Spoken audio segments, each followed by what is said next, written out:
Despite the meeting with the Vice President-elect, the current Deputy Speaker of the House of Representatives, Idris Wase, has formally announced his intention to become the Speaker of the 10th House of Representatives. On Friday, Wase declared his interest at a well-attended event with party members and his supporters in Abuja. Support for Right Honorable Wase has gone far and wide, crossing the regional frontiers into a national advocacy to pick the leadership of the House of Representatives from the North Central, and in particular elect Honorable Wase as the most qualified. Political space, there are 6 recognizable geopolitical zones. They are Northwest, North Central, South-South, Southeast, Northeast, and Southwest.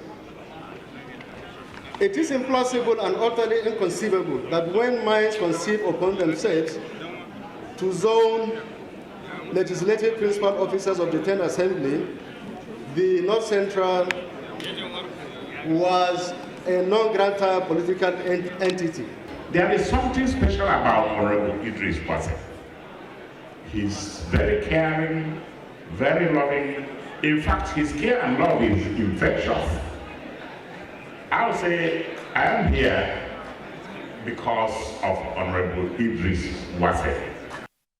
And Honorable Idris Wase joins us now in the studio. Thanks for being here with us. Now, the question in everybody's mind, Honorable, is what's the rationale behind your decision to declare your intention to be Speaker of the House of Representatives as against your party's wish? Well, thank you for having me. Thank you very much for your question. I want to tell you that first, I want to believe that the party have not gone to conclusion in terms of what is going to happen.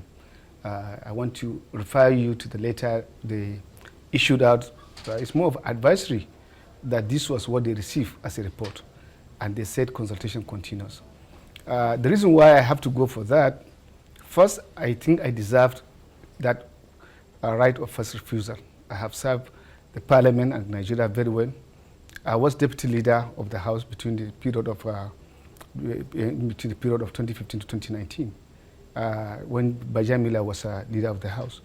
Now I'm the deputy speaker of the House, and I believe I have carried out my job diligently to around me move to the next level if the opportunity is created. Secondly, coming from the distribution of the power sharing equation anchored on the provision of Constitution, Section 14.4 is very, very clear.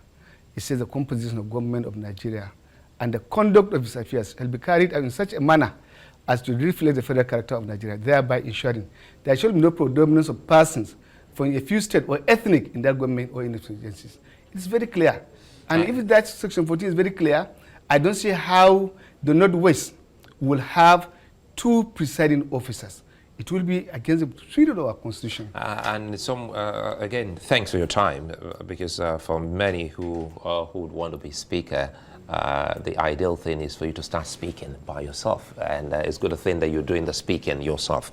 So quickly here, going back to Section 14, which you highlighted, some of the key concerns will be, wait a minute, shouldn't this now be pointing to Nigeria's southeast? Well, the composition of government, like I mentioned to you, I've managed for a character for 4 years. We have 6 presiding officers in the country. If you take, for instance, the president, the vice president, they are 2 entities. We have now the president in the southwest, the vice president in the northeast. You now have the remaining 4 from the parliament, who now will now complement the other areas. And so I'm not saying you must zone speaker to North Central.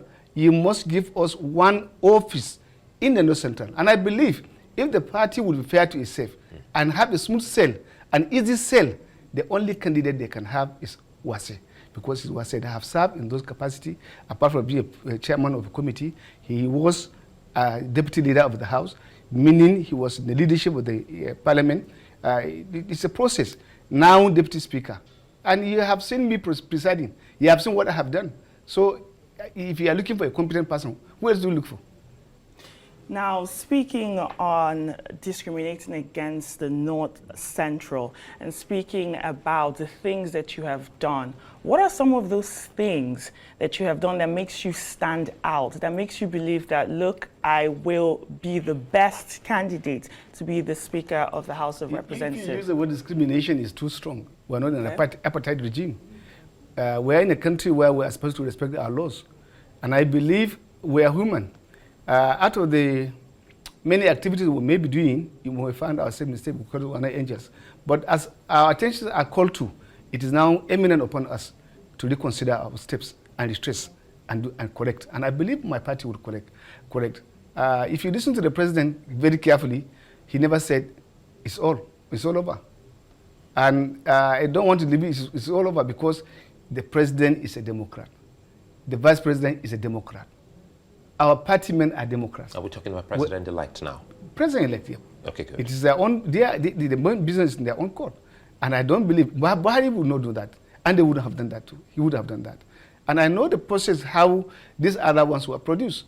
I mentioned in the course of declaration today that I believe this is my turn because I have service and I have served sufficiently well. In 2015, Dogwa became the chief whip. Dogwa wasn't elected in the first place. I was the one that had the endorsement of my colleagues, more than 75% of them. But because of party supremacy and negotiations and other considerations, I have to step down for him. You know, the same thing happened to me sorry with to the cut you speakership. here, because we're trying to see what we can cover. Because when you said President Buhari wouldn't do that, well, it takes us back to the 8th Assembly, and we saw what happened that went against your party. Now, in this case, listening to you, your points would have been better presented to your party. Before the list came out, and it was a marathon meeting, were you at that meeting, and did you also share your concern? Are you sure there was a marathon meeting? I don't know whether there was a marathon meeting. I do not think so.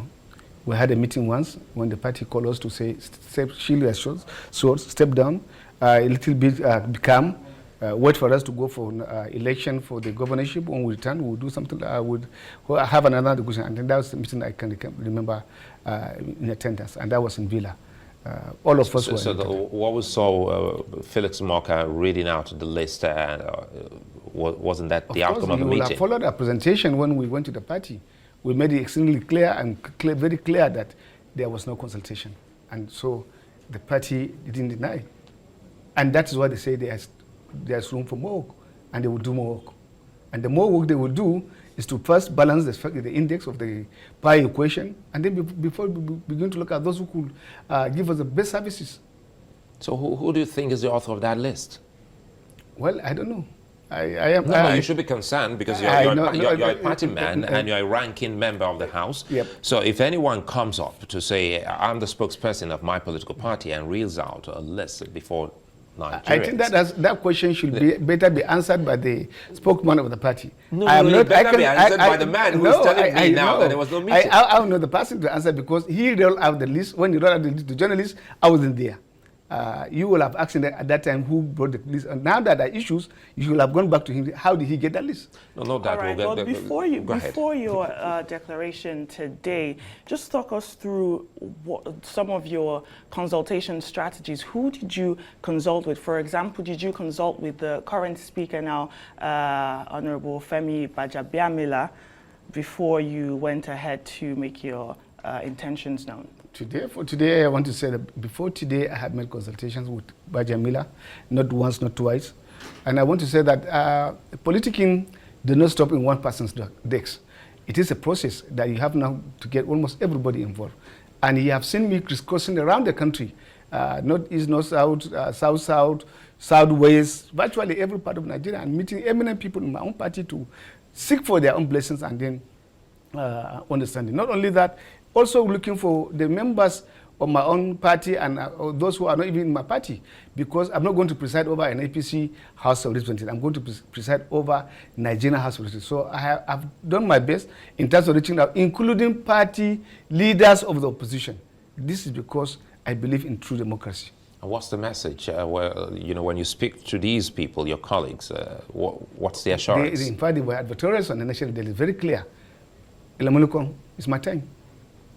It's your time. It's my time. It's your time, and that's the message you've been That's the giving message during this because of the many consultation. contributions I have done and sacrifices. All right, so what are your chances? Now, while appealing to lawmakers to keep calm, the APC national chairman said, look, we're going to revisit this zoning formula, and like you heard the vice president-elect also saying that the interest of the party is to include all the geopolitical zones. Do you have trust in this? And if this zoning strategy is revisited, what are your chances?